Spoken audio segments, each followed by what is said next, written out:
Graham has requested me on Patreon to review the direct-to-video animated sequel, The Brave Little Toaster Goes to Mars. This is the third film in the series, although Disney released it before the second movie in the United States for some reason. That must have really confused viewers, who went from seeing Rob, the owner of the appliances, have a baby son, to being just a college student without a baby. I actually only saw the first Brave Little Toaster movie when I was younger, and only recently watched the sequels. The Brave Little Toaster to the Rescue did not do much for me, as I did not find the story or the complications to be all that interesting. While Goes to Mars is a pretty standard direct-to-video sequel, nothing too special, I did find it more entertaining. Part of the reason is how bonkers the plot is, and I did admire the creativity occasionally on display. It should be noted that unlike To the Rescue, this movie was actually based on a book by Brave Little Toaster author Thomas Disch that did indeed have the appliances going to Mars. I don't know how faithfully this adapts to the book, but this was at least an idea that originated from the creator. The whole notion of appliances who decide to retire to Mars and worship a refrigerator is certainly an inspired one, and while the plot is many things, predictable is not one of them.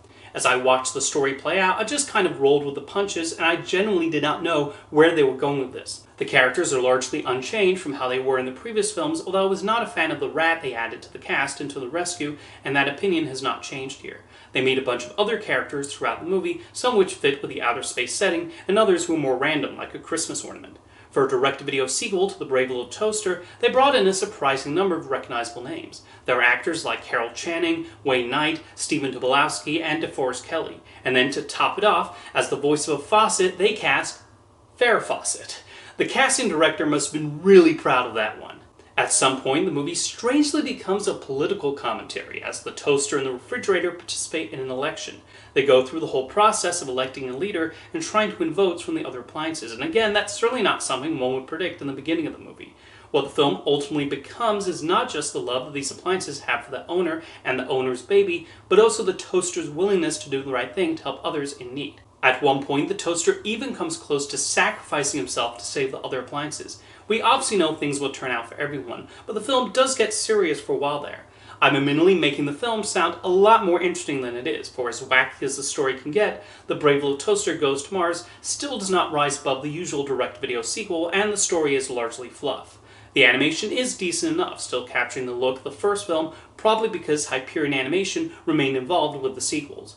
There are a couple of songs, but they were largely in one ear and out the other for me, and very quickly disappeared from my brain as soon as they finished. Now, a question many will probably have nowadays is why the Brave Little Toaster sequel is on Disney+, but not the first film. It should be noted that the first movie was not an in-house Disney production. It was an independent film they acquired the rights to release on home video and air on the Disney Channel. So the rights are kind of all over the place, and it's not exactly clear who owns what in relation to the Brave Little Toaster.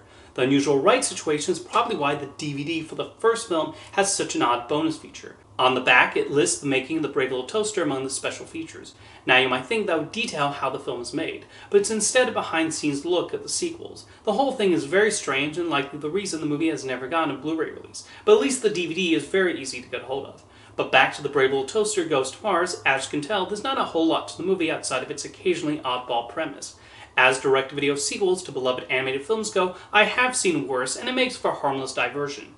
Maybe I would have felt differently if I'd seen it when I was younger, but it somehow passed me by. I don't think it has the all ages appeal the first movie had, but it's at least a creative way to extend the story of these appliances. But I don't think it'll be a film that will stick with me. Now, if you've seen The Brave Little Toaster Goes to Mars, let me know your thoughts in the comments, and thank you for the request, Graham.